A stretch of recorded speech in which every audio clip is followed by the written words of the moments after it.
समुद्रावरून येणाऱ्या लाटेसोबत यायची एक भीती. मराठा आरमाराची.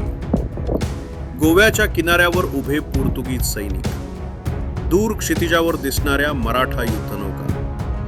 त्यांची झोप उडाली होती. म्हणूनच 1612 साली त्यांनी बांधला हा भव्य अगवाडा किल्ला. पण हा किल्ला ताकदीनं नव्हे, भीतीनं उभा राहिला.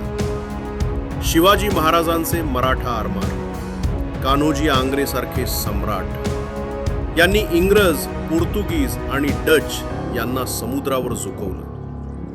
आणि मग 1683 मध्ये संभाजी महाराजांनी गोव्यावर हल्ला चढवला. अगवाडा किल्ला जवळपास पडला होता, पण मुघलांच्या हालचालींमुळे माघार आली. विजय अपूर्ण राहिला. आज हा किल्ला शांत आहे, पण दगडात दडलीये मराठ्यांची दहशत आणि एक अपूर्ण स्वप्न. तुम्हाला वाटते का हा किल्ला जिंकला असता तर इतिहास कसा असता? कमेंटमध्ये सांगा. मराठा नौदलाची अशी अजून रहस्य हवी असतील तर सबस्क्राईब करा.